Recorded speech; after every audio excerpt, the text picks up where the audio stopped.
ታዛ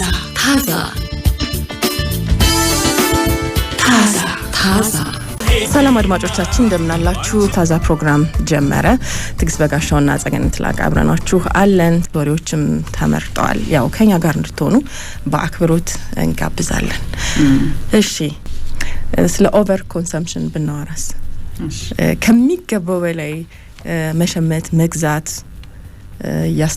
ያስደስተናል ብዙዎቻችንን እንዲሁም እኔ እንደ ቴራፒም ቆጥረዋለሁ አንዳንዴ ደስ አይልሽም አሸካክመሽ ምትመጪራስ መግዛት በጣም ደስ የሚል ስሜት ይሰጣል የሆነ የሚሰጥሽ እርካታ አለ ነገሮችን የመቆጣጠር ስሜት አለው ማድረግ ይችላል ማድረግ ከቻልኩ ደግሞ ምንድነው የሚያስጨንቀኝ የሚያሳስበኝ ነገር ልትይ ትችያለሽና ኦቨር ኮንሰምፕሽን በቃ የብዙዎቻችን ችግር እየሆነ መጥቷል ግን ለምንድነው ሰዎች እንደዛ የሚሆኑት ነው ስነ ልቦናዊ ምክንያት አለው ማህበራዊም አለው ኢኮኖሚያዊም ቴክኖሎጂያዊ ምክንያቶቹ ብዙ ናቸው ስለዚህ ይሄ ከመጠን ያለፈ ግዢ እንድንፈጽም ፍጆታ እንዲኖረን የሚያደርጉንን ምክንያቶች እንመልከታቸው ትክክለኛ ምክንያቶች ናቸው ትክክለኛ አይደሉም የሚለውን ይመልስልናል አንድ እናት ናቸው ትልቅ ሴትዮ ናቸው እኔ ከናቴ ጋር ሆኜ ነው ባንክ ቤት ውስጥ ነው እሺ ወይዘሮ ከሌ 35000 ብር አለ ባንክ ላይ ገንዘብ ሞልተው ብለው ተነሱ ወዴት ልወስደው ልጅ አገር ልገዛ 35 የድሮ ነገር ላይ ነው ያሉት አራኔ 5 ነው ያልኩት 5 እሱም ሲበዛ ነው እንደው አስገዳጅ ሆኖ ነው እንደው ማለት ካላቸው ቋት አንፃር 35 ሲባል ማሞልቶብኝ ነው እኔ አላልኩም 35 አይ ሙሉልኝ ያሉት ሰው 35 ብሎ ሞልቷል ይላቸዋል ብቻ ከዛ በኋላ ሰው 500 ላለው ብሎ እንደዛ ነገር ነውና ብቻ አሳቁ አካባቢ ላይ ያሉትን ሰው አሁን ይዘን እንውጣ ብንል 35 ራሱ ዛጋ ያደርሰናል እንዴ ያለ ሰው እሳቸው ግን ምንድነው ባላቸው ይኖረው ዘይ አስደነገጣቸው ይሄ ገንዘብ ይወጥቼ አንዳንዴ ደግሞ እድሜሽ እየጨመረም ሲሄድኮ ግዢ ላይ ብቻ ታተኩሪ ማለት ቁሳቁስ መግዛት ላይ አይደለም ደስታ የሚሰጥሽ ትርጉም የሚሰጥሽ ህይወትሽ ላይ እሱንም ማየት መቻል አለብን አንዳንዴ ጊዜ በጣም ይሄ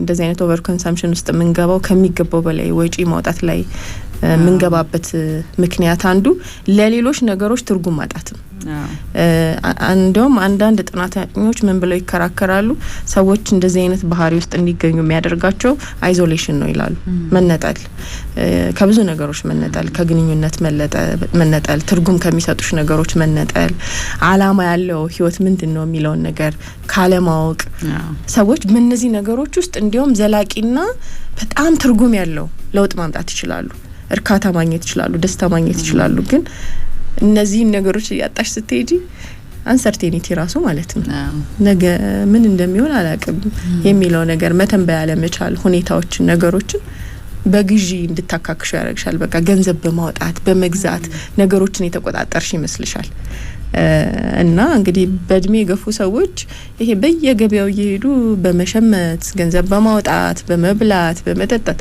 ይሄን ያክል ገንዘብ ላይ ያጠፉ ይችላሉ በነገራችን ላይ እንዲያውም እነሱ ጋራ ትንሽ ብር ሰጥተሻቸው የተቀመጠ ነገር ታገኛለሽ ይቆያል እንደው በተለየ ሁኔታ የማህበራዊ ህይወታቸው ውስጥ ቢዚ የሚሆኑበት ጊዜ ብቻ ኢንቨስት ያደርጋሉ ነው እንጂ ገንዘብ ጥንቅቆች ናቸው ከዚህ በኋላ ያለነው ወላጆች መሰለኝ ምን ቸገረው ያው እንዳልኩሽ ነው እኮ ለኛማ ቴራፒ ሆኗል እኮ ግዢ መፈጸም የሚሰጥሽ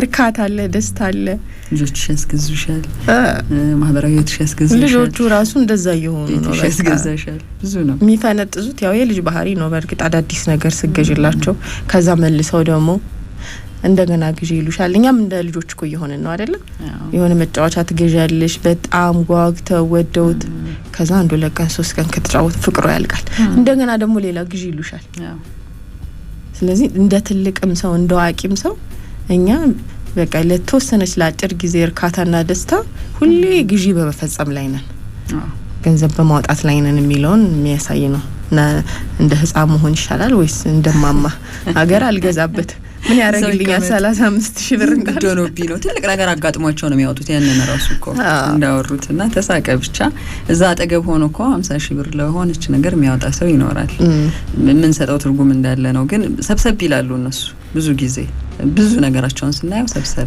ስለዚህ ህይወታቸው ወዴት ነው ያዘነበለው የሚለውን ማህበራዊ ህይወታቸው፣ ግንኙነታቸው፣ ለህይወት የሚሰጡት ትርጉም የሚለውን ራሱ ወዴት ነው ያዘነበለው የሚለውንም እንድታይ ያደርጋል። ምን ላይ ነው ያጠፉ ያሉት? አሁን የሰጠናቸውን ሳንቲም እንኳን ሲባል የሚናገሩት ታሪክ አለ የእውነት። የት እንደሄደ እኔ እንጃ ብዙ አይሉም፣ እኛ ነን የምንለው። እሺ በወላጅነት ውስጥ አሁን ብዙ የምንሰማቸው ታሪኮች እየመጡ ነው። አባቴ እንዲህ አይነት ሰው ነበር፣ እናቴ እንዲህ አይነት ነበረች የሚሉ ከሳሽ ትውልድ ስለሆነ ይሁን ስለ ትራውማ በጣም እየተወራ ነው ያለው በነገራችን እና የሰው ግንዛቤ በጣም ጨምሯል እንዴ። በተለይ ይሄ ትውልድ በጣም ያወራ ነው። በጣም ነው ታፍኖ ቀርቶ አንዳንዴ የሆነ ኖርማል አድርገሽ ወሰድሻቸው ነገሮች ራሱ ቁስል ያይምሮ ቁስል ጥለውብኝ በርግጥ ስትሰሚው ያወሩት ነገር ሰው ልጅ መቋቋም የማይችለው ነገር ነው። የእውነት አባት ነው፣ የእውነት እናት ናት ይሄን ያደረገችው ያልናቸው ታሪኮችን እየሰማን ነው። ማጋነኑ እንዳለ ሆኖ አይኖርም ብለን አናስብም፣ ይኖራል ብለን እናስበው። ለምን ኃላፊነት የሚሰማቸው ልጆች ተገደው ሲያወሩ ያየሁባቸው ፕሮግራሞች አሉ። እነሱ ወደ ሚዲያው ሳይመጡ ግን ስማቸው ስለተነሳ እስቲ እዚህ ነገር ላይ በአንድ ወገን ብቻ አትፍረዱ እንደ ማህበረሰብ። እኔ በጣም ታሪክ አነጋገር ላይ የአንድ ወገን ታሪክ ስቶሪ ብቻ ሰምተሽ አንዱ ሰው የተናገረውን ሰምተሽ ሌላውን ሰው መውቀስ እንዴንን ነገር አላሆናል። የጅምላ በቃ ፍረጃ ሆይልና ሰው እንደዚህ አድርጎ እንደዚህ አድርጋ ብሎ ይከሳል።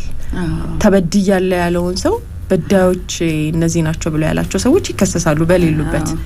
ከዛ ግን እነዛ ሰዎች መተው የሚናገሩት ታሪክ ደግሞ ሌላ ነው። ያስትሻል ቀድሞ የነበረውን ፍርድሽን። እና ደግሞ ሰው እንደገና ግልብጥ ብሎ ከዚህ ሁሉ ለምን ነገሩን በመጠባበቅ አይሻልም? ምንም ፍርድ ሳይሰጡ ሁኔታውን ሰምቶ እንደዚህ ነው እሺ ከሌላኛው ወገን ያለውን ደግሞ እንስማ ማለት ያስፈልጋል። መረጋጋት ይፈልጋል። ያው ሁሌ መቼም እንለዋለን ይሄን ነገር በተግባር ጥቂቶች ናቸው የሚኖሩት። ይሄን አንድ ሰው ምን አለኝ፣ ትልቅ ሰው ነው በትምህርትም በኃላፊነትም በመንፈሳዊነቱም እና ምንም ነገር ከሰማሽ በኋላ እንኳን መስማት ካየሽ በኋላ ዞር በይና ቁጭ በያል። ፋታው ሰጂ አይምሮሽም የሚነግርሽ ፍርድ አለ። ራሱ አካባቢው ገፍቶ ደግሞ በሌላኛው መንገድ ነገሩን እንድታይ እድል ያመጣልሽ። የእድሉ ተጠቃሚ ሁኛል። እድል አንጠቀምም እኛ። አንድ ነገር አይተናል፣ እሷን ይዘን ሮጠን የሆነ ነገር ጨርሰናል። ህይወትሽ ላይ ተወስኛለሽ፣ ሰዎች ላይ ፍርድ ትሰጫለሽ፣ የሆነ አጀንዳ ትይዣለሽ። በቃ እድል እንስጥ ነው ጊዜ ትንሽ አይምሮአችን እንዲያብላላ። በዚህ መንገድም እንዲታሰባል እንዴ፣ በዚህ መንገድም እነከሌ ይሄን አሳልፈዋል እንዴ፣ ያልተነገረን ያልሰማነው ነገር ይኖር ይሆን እንዴ ለማለት ትንፋሽ ውሰጂ ያለና መረጋጋትን ብዙ ጊዜኛ እንሰብከዋለን አይደልኛ ፕሮግራም ላይ። አንዳንድ ምሁራንም በለጠ ይሄ ትንፋሽ የምትወስጂበት ነገር እንዲኖር ህይወትሽ ውስጥ እያስተማሩ ነው አሁን። ለዚህ ነው የሚባለው እንግዲህ ቸኩለሽ በስሜታዊነት የሆነ መልስ ከመስጠት ፋታ ወስደሽ ነገሩን ግራና ቀኝ ለማየት መሞከር፣ የነገሩን ምንጭ ከየት ተነሳ የሚለውን ነገር ለማወቅ መሞከር እንጂ ቶሎ ብሎ በስሜታዊነት የምንሰጣቸው አስተያየቶች በቃ ይሄ ፈራጆች እንደሆነን የሚያሳይ ነው። ብዙ ቦታ ላይ እናትየው እንዲያደርግሽ ትምጣ ትገደል፣ ልጅየው እንዲያደረገ እንዴ ለምን ተባብረው አይቆርጡት የማይፈልጡት? የሚገርም ነው እኮ አባትየው እንዲያደረገ ተፈላልጎ ይምጣና አደባባይ ላይ ይሰቃል። ይሄ እኮ በቃ አሁን አላረግሹም እንጂ አይምሮሽ ውስጥ ጨርሰሽዋል። ስለዚህ ሁሉም ነገር ደግሞ የመለካከት ውጤት ነው እንላለን። በድግግሞሽ የሰማናቸው ፍርዶች ባልሰማናቸው ታሪኮች ውስጥ የተመሰረቱ ናቸው። እንደ ሰው አንወያይበት አይደለም። ልክ እንደ ሰማና አንድን ጉዳይ ለመወያየት ምክንያት ሊሆን ይችላል። ሆ ብለሽ አደባባይ ላይ ግን ሌሎች ሰዎችን አይምሮ በሚበርዝ አይነት መንገድ ፍርድ ባሰጪበት ይመረጣል። ብታብላዩ ሌላ ያልታየ አንግሊዘሽ ብትመጪ። አንዳንድ ሰዎች ደግሞ በጣም የታሪክ አነጋገራቸው እኮ አስገራሚ ነው። የፈጠራ ታሪክም ቢሆን በደንብ በሚያሳምን መንገድ ራሳቸውን ነጻ ለማውጣትም ጭምር ይናገራሉ። ከዛ ያ እንደዚህ አደረገኝ የተባለው ሰው በሌለበት ይኮነናል። እኔ እንደውም ያሳዝኑኝ ሞተው ቢሆን እነኛ ሰዎች ራሳቸውን መከላከል በህይወት ካሉ አንድ ሰው መጥቶ ሚዛኑን ያስጠብቃል። ያንን ታሪክ አይቀርም። ይሄ ተሰምቶ ዝም አይባልም። ባልፈልግ እንኳን ይሄው እንድናገር አስገደዳችሁ የሚለው የመጡ ሰዎች አሉ። አንዳንዱ እንዲያውም እኮ ሰዎቹ የሚቀርቡበት መንገድ ፍርድ ለማሰጠት ይመስላል። በማህበረሰቡ ማህበራዊ ቅጣት በጣም አንዳንዱ ሰውማ ፈርደናል ተራግመናል በጣም ይድረስ እንጠብቀው። ምን ነው ዘገየ ፈጣሪ ምን እንላለን እኮ ግን አይጠቅምም። በእርግጥ በአንዳንድ ጉዳቶችሽ ላይ ሰዎች ከጎንሽ መቆማቸውን ማሳየታቸው ጥሩ ነው አይደል? አንቺን የሞራል እና የስሜት ድጋፍ ይሰጥሻል። ማጭበረበርሹ ታሪክ ውስጥ ግን ልክ አይደለም። መልሰሽ ደግሞ አንቺም ትመቻለሽ በማግስቱ እኮ እሱ ልክ አይደለም። ራሱ ለችግሬን ይላልሹ ማህበረሰብ ፍትህ መዛባት እኮ ምክንያት ነሽ። እንደዛ ትወኛለሽ። እኔ እንደኔ ሶሻል ሚዲያ ላይ ከማያቸው ስቴቶች የኢትዮጵያ ሕዝብ ይፈርዳል በደንብ ፍርድ አሰጣጥ ያውቃል ይባላል ለመጽናናት። አይዞ ታገኘዋል ይሉና ከዛ ታሪኩ ሌላ ሆኖ ይገኛል። ሌላ ይሆናል። ሌላ ጭራው ነው የመጣው እዛ ፕሮግራም ላይ ማለት ሌላ ታሪክ አለ። ምንም ማለት እኮ ይሻላል። እና እንደተባለው እስቲ ወይም ሌላኛው ሰው ደግሞ ሚለውን እንስማ ሚሉም አሉ። ለማንኛውም ይሄን ሁሉ ያስወራን ምንድነው በአስተዳደግ ሂደታችን ውስጥ የሆኑ በደሎችን የተሸከምን ልጆች ልንኖር እንችላለን። ለዚህኛው ዘመን ወላጅ ማስጠንቀቂያ ሊሆኑ የሚችሉ እንዴ ወላጅነት በዳይነት መሆን አለበት እንዴ? ፍቅር መስጭበት ልጆችሽን የምትንከባከቢበት በኃላፊነት ለቀጣዩ ነገራቸው የምታዘጋጅበት ትልቅ ኃላፊነት ነው። ይሄን ጥሰው በሌላ መንገድ ልጆቻቸውን በተለየ በደል ያሳደጉ ወላጆች ግን አሉ። ምን ሆነው ነው? ሳቆት ሳይሆን ሆን ብለው ማለት ነው። ሆን ብለው አንዳንዴ ሳታውቂውም ይሆናል ግን ባለማወቅ የለም ለአንዳንድ ነገሮች ግንዛቤ በማጣት የተበደሉ ልጆች አሉ። ምክንያቶቻቸውንም እናየዋለን። ግን ሳናስበው ደግሞ እኛም ግንዛቤ ያለን አሁን ባለው ዘመናዊ ዘመን ውስጥ ለልጆቻችን ምቾት ሰተን ነው ምናኖረው ያለን ወላጆችም ልንፈጽመው እንችላለን። ይሄን በደል አቢዩሲቭ ፓረንቲንግ ይሉታል። ይሄ በዳይነት ወላጅነት ብለን ልንለው እንችላለን። ምን ስናደርግ ነው ልጆችን የምንበድለው? የትኛው እድሜያቸው ላይ ምን ማስቀመጥ ማለት ነው የሚለው ነው። አሁን ልጅ 5 አመት ናት 4 ትዝ አይላትም እንዳንል ብዙ ታሪኮችን ሰምተናል። 4 አመቴ ላይ ትዝ ይለኛል አባቴ የለበሰው ልብስ ይሄ ነበር፣ እናቴ እንዲሆና ነበር በቦክስ ሲላት የበላበትን ሳንስ ሲወረውርባት የሚሉ ታሪኮች በድግግሞሽ ሰምቻለሁ። የልጅነት ነገር ደግሞ አይረሳም። ብዙ ጊዜ እንደምንለው አዋቂነትሽ ላይ ቅርብ ጊዜ ያረግሽው ታሪክን ረስተሹ ልጅነትሽ ላይ ያለውን ነገር አትረሹም። ይገርማል በጣም። በዛ ሰዓት ደግሞ አሁን እኔም ዘናጋለሁ አንዳንዴ ልጆችሽን አይተሽ አሁን አያውቁም እኮ አያስታውሱትም ይረሱታል ብለሽ ወይም ምንም ቦታ አይሰጡትም ብለሽ አንዳንድ መደረግና መሆን የሌለባቸው ነገሮች ልታደርጊ ትችላለሽ። በድግግሞሽ ደግሞ ግን እኛ ደግሞ ራሳችንን እናስበውና እነሱ እድሜ ላይ ሆነን ያረሳናቸው ታሪኮች ነበሩ ምስል የሚከስቱልሽ። የትኛው ነገር ውስጣቸው እንደሚቀር አታውቂም። በጣም የተሰጠሽ ፍቅርም እንደዛም እየተመነዘረ የሚኖረው። አባቴ ትዝ ይለኛል ገበያ ይዞኝ ሄዶ ጫማ ሲገዛልኝ በዚህ ጊዜ ገደብ ውስጥ ሲያዝናናኝ የሚሉ እኮ ማንነቶችም አሉን አይደል? በጣም ለምንድን ነው ያከበርናቸው? እንደዛ ባረጉልን መጠን እናከብራለን፣ ባላረጉልን መጠን መጥፎም ጥሩም እየተመነዘረ ይኖራል ህይወትሽ ውስጥ። ጥንቃቄ ያስፈልጋል የሚለውንም ለማየት ነው። ምን አይነት ትረካ እንዲተርኩ እያዘጋጀናቸው ነው በሚለው ማሰብ እንችላለን። ለወላጆቻቸው እሱን እናወራለን። ከባድ ኃላፊነት ነው ወላጅነት በእውነት። በጣም ጥንቃቄ የሚፈልግ ነው። በጣም በነገርሽ ላይ በጣም ልጆች አይደለም ቤት ውስጥ ባለ ዋናው ቤተሰባቸው ይቅርና ትምህርት ቤት ውስጥ ያሳለፉት ታሪክ ጎረቤት ላይ በጣም ጨካኝ የነበረ አባት ከነበረ፣ በጣም ሩህሩህ የነበረ አባት ከነበረ፣ በጣም ቤተሰቡ ተከባብረው የሚኖርበት ቤተሰብ ከነበረ፣ ሁሌ ድብድብ ያለበት ጎረቤት ከነበረ ህይወታቸው ውስጥ አለ አንድ ታሪክ። ይሄን ማሰብ ያስፈልጋል። እሺ ታዛን ነው የሰማችሁ ያላችሁት። እንቀጥላለን።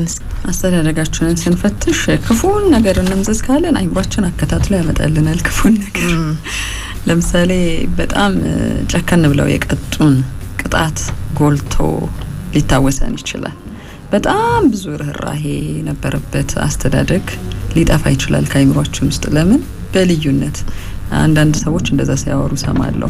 እናቴ በጣም ደግናት ግን የሆነ ጊዜ አምርራ የቀጣችኝ ቅጣትን አረሳው ይላሉ። መጥፎ ነገር እናስቀምጣለን በባህሪያችን።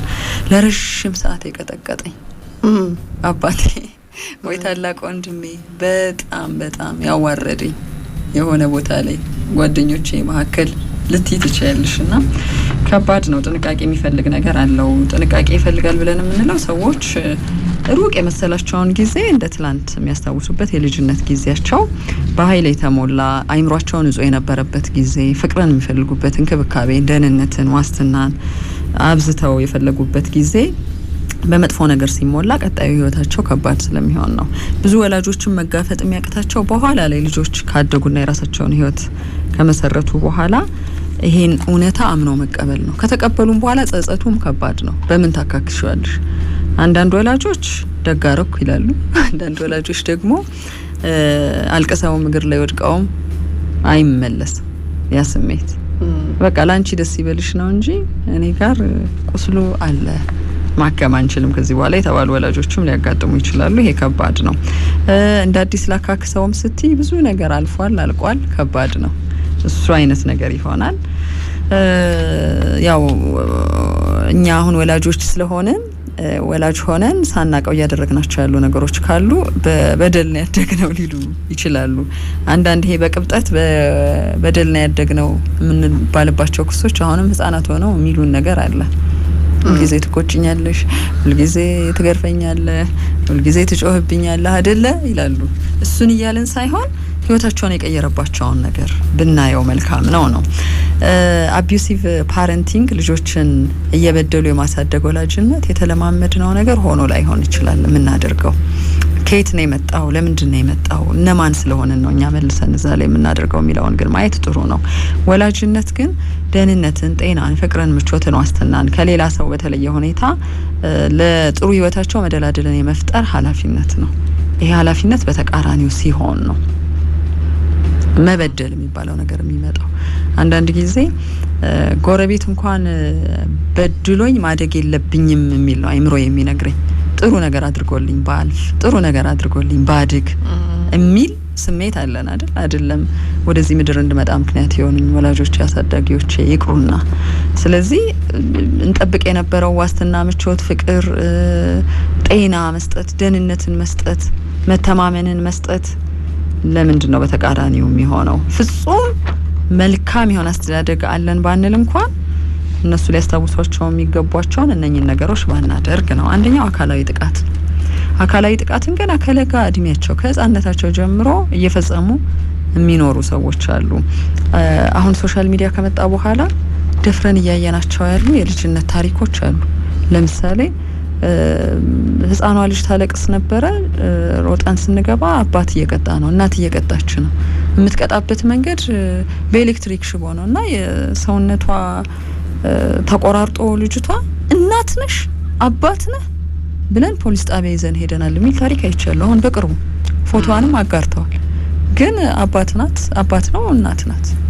እንግዲህ ትክክል ነው ብለው ነው እያደረጉ ያሉት ወይም ያላረሙት የራሳቸው ባህሪ ያለ ማለት ነው። በርበሬ ታጥነሽ ካደግሽ እኮ እንደዚህ አይነት ቅጣት ትክክል ነው ብለሽ ነው የምታስቢው።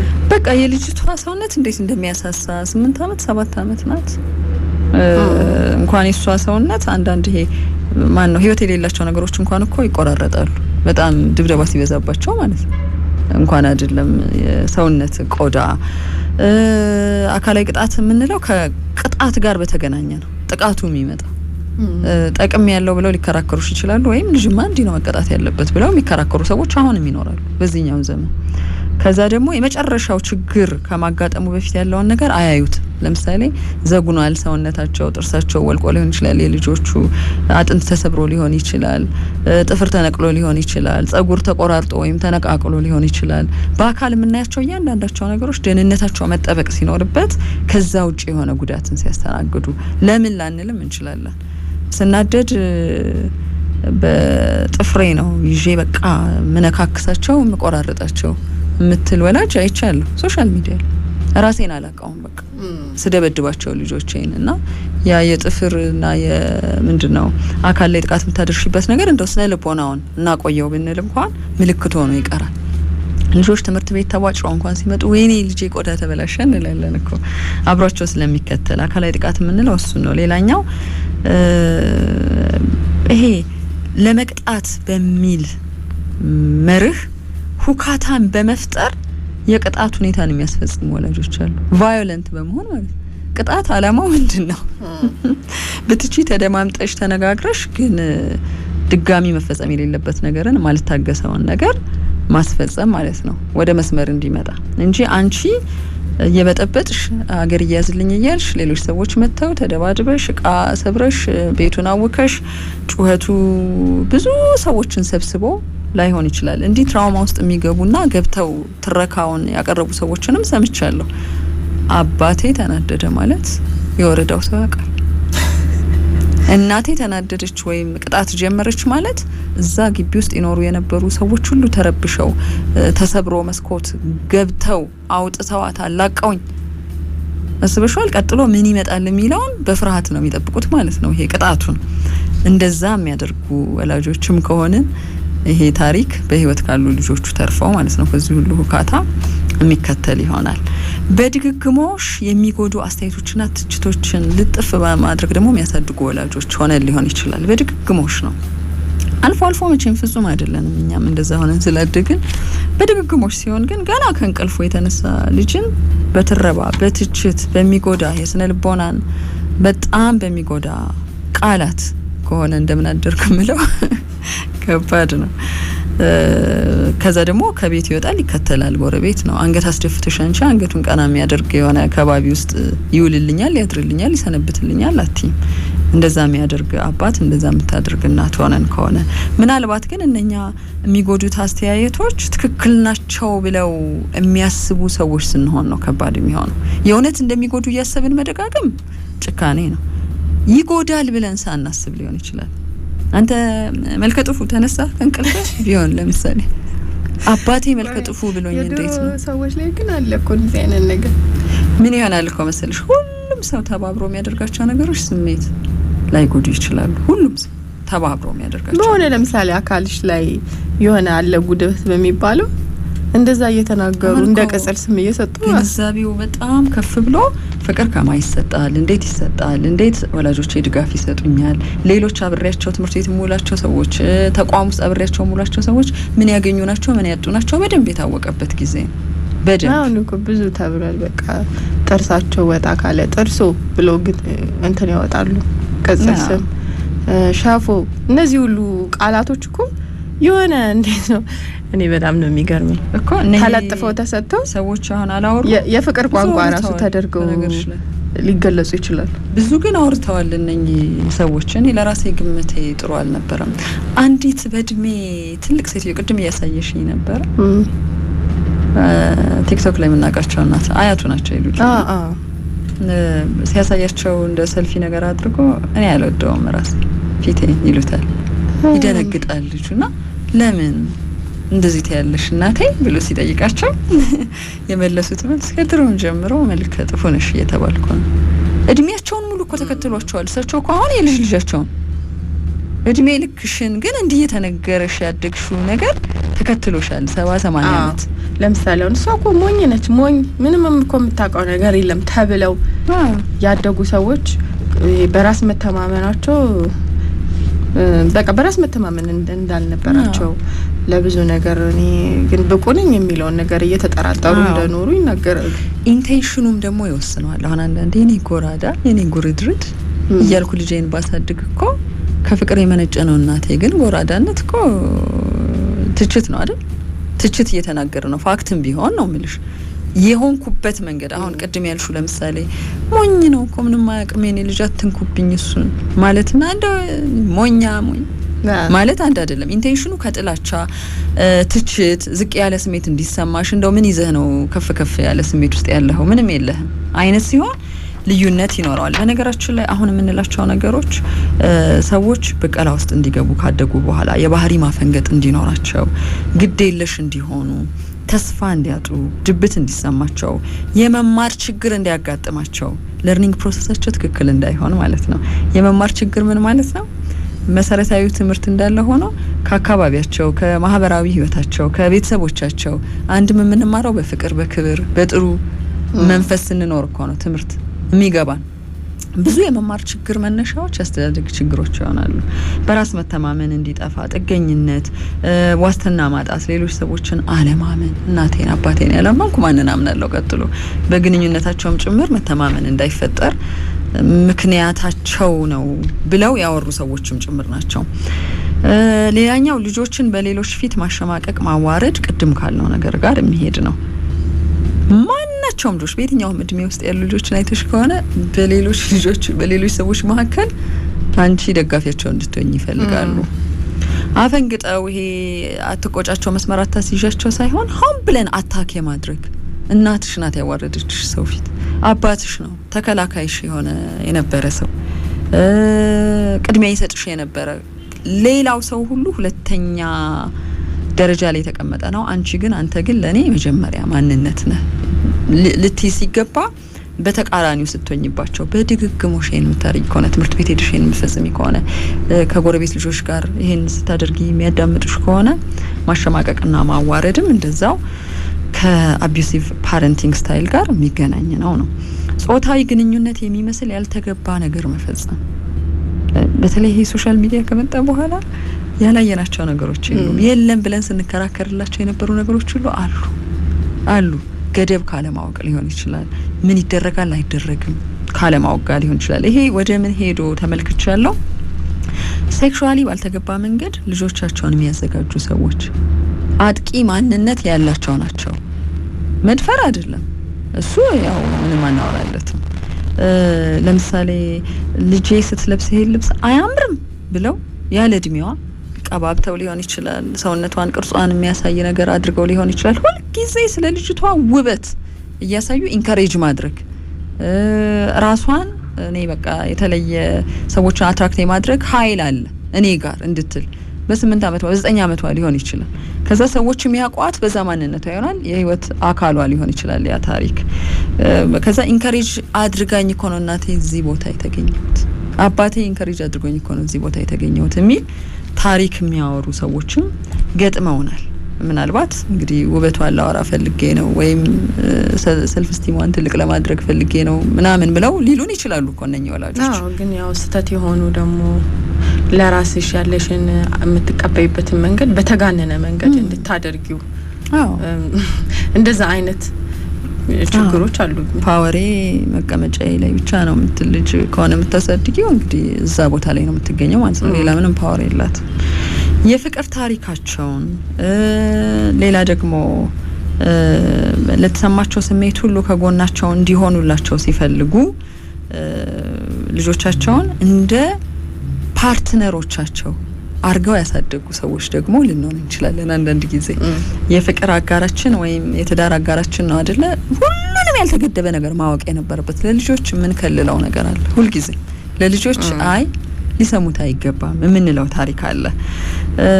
ለምሳሌ የሚገርመው ነገር የመኝታ ታሪኮቻችንን ከልጆቻችን ጋር እያወራን እናድጋለን።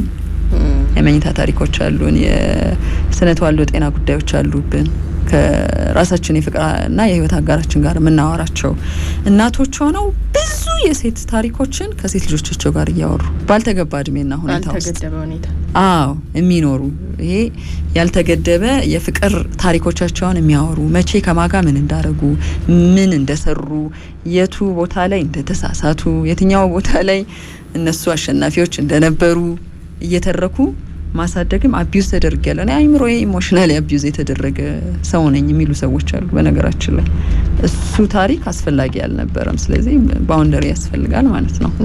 ሌላኛው ፍቅር ያልሰጡ ወላጆች ሆነን ልንገኝ እንችላለን።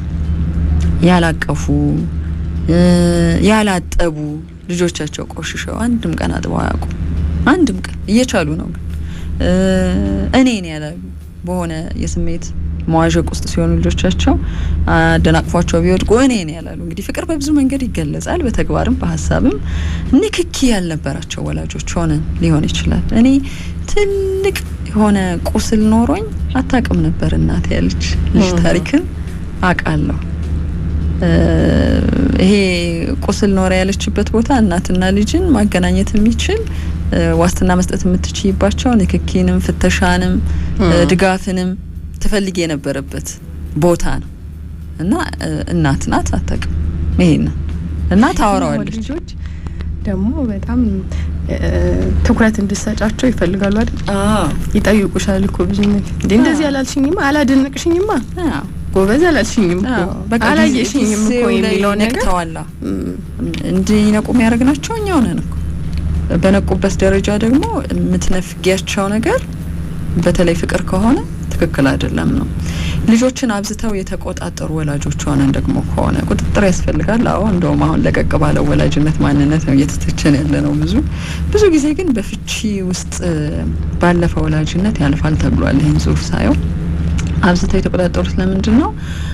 ማኒፑሌት ከማድረግ ጋር በተገናኘ አባትህን እንዳታገኝ ምን ይሰራል አባት፣ እናትሽ ምን ሰራልሻለች፣ እኔ ነኝ ለፍቼ እያሳደኩ ያለሁት መባልን በጣም ፌስ ያደረጉ ልጆች ይሆናሉ።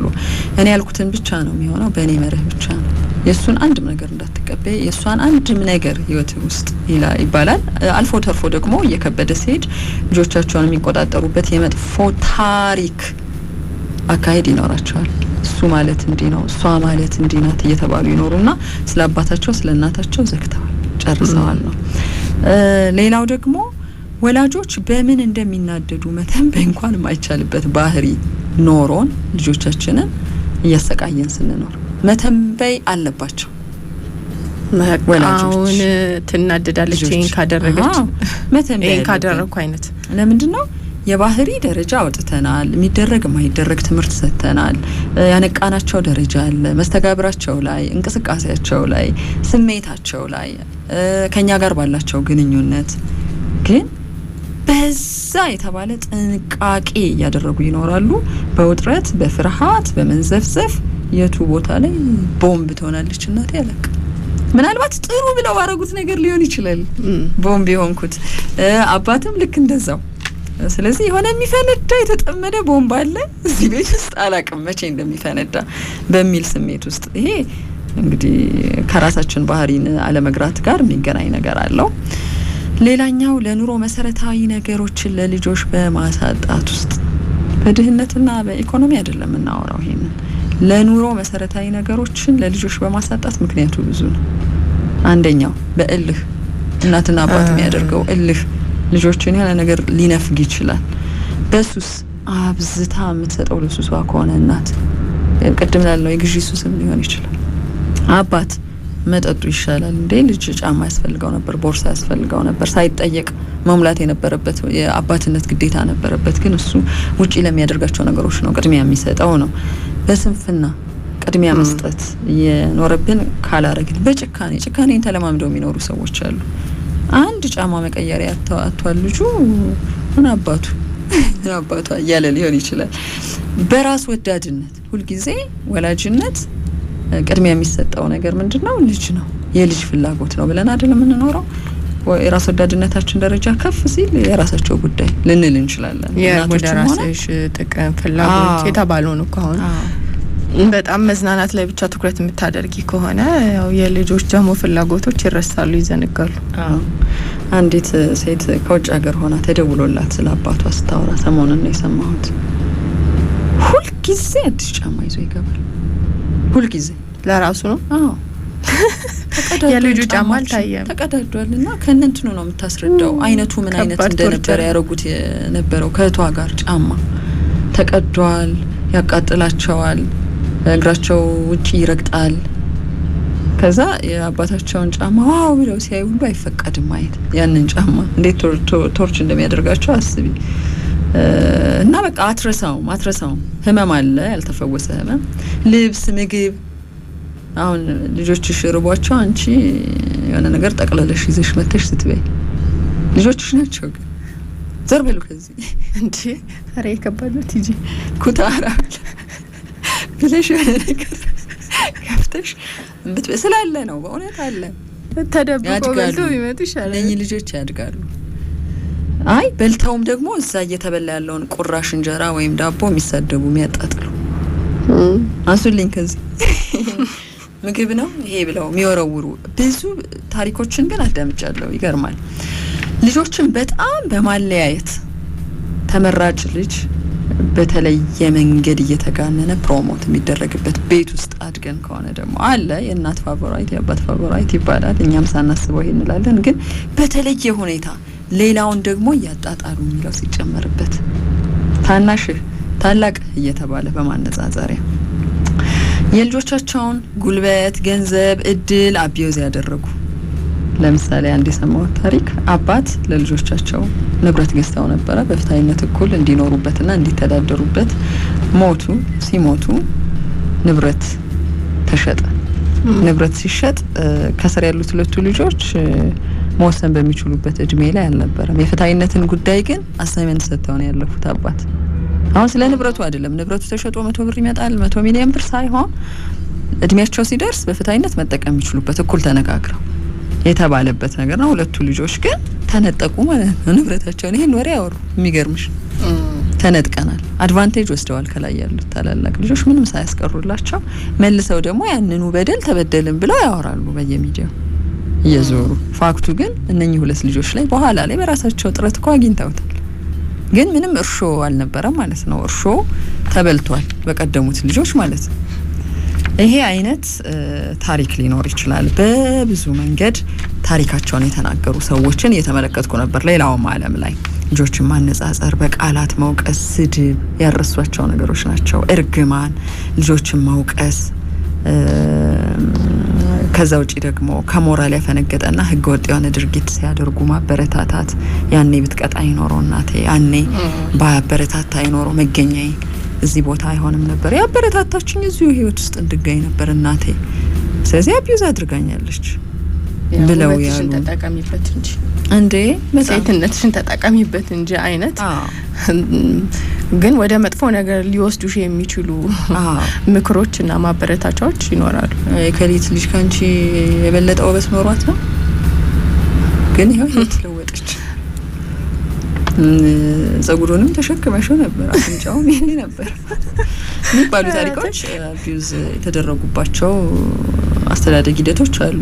ሌላው ግን መጨረሻ ላይ የምናነሳው ነገር የራሳቸው የወላጆች የእናትና አባት የግንኙነት ስቃይ ልጆች ላይ አቢዩሲቭ ሆኖ በብዙ ታሪክ ውስጥ የእናት አባትን ያደረገችው ነገር አባት እናትን ያደረጋት ነገርን ምስል ከሳች በሆነ መንገድ የተረኩ ብዙ ሰዎች አሉ። አድገው ያ ጊዜ አልፎ ግን እንዴትም ይሁን ማለፉ አይደለም። ካለፈ በኋላ እነኚህ ልጆች አሁን የት ነው ያሉት? ምን እያደረጉ ነው? ምን እየተሰማቸው ነው?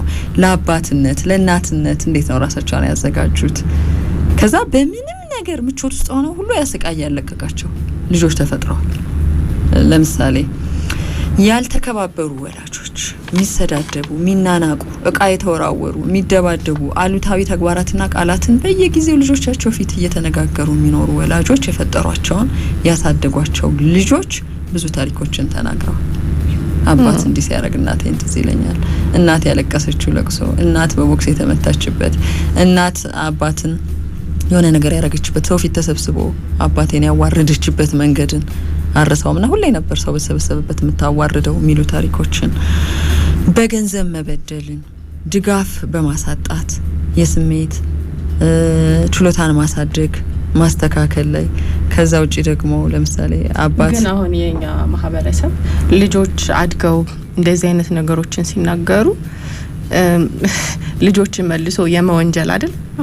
እንዴት እንደዚህ አባቷን ትላለች፣ እንዴት እንደዚህ እናቷን ትላለች ብለን አባት እንደዚህ ይባላል እናት እንደዚህ ይባላል የሚል ነገር አለን። ያው ባህል ነው። ግን ልጆቹ ተጎድተዋል። የተጎዱበት ታሪክ ስለሆነ ነው የተናገሩት። ስለዚህ ከሆነ መሞገስ ነው። በመረጃ የተጎዱበት ታሪክ ከሆነ ይሄ ነገር ይጎዳል ብለን ትምህርት መውሰድ ነው እንጂ መልሰን ልጆቹ ላይ በቃ ይሄ እንዴት እንደዚህ ይባላል አይነት ፈራጅ ያለሽ እናትሽን እንዴት ያደርጋለሽ ነው ፍርዳ ያለው ነው። አሁን በርግጥ ምን ነው አይዞሽ አይዞህ እኔም እንዲህ ነበር ያደኩት ምናምን የሚሉ ተሞክሮዎችንም እናያለን። ግን ዋናው ማሸነፍ ነው። ከዚህ ስቃይ ታከሙጣና ስለወደፊቱ አስብ። ያው ሰዎች ደግሞ በዚህ ስቃይ ውስጥ እንዳይቀጥሉ ለማድረግ እንጂ ማዳመጥ ይፈልጋል በደንብ።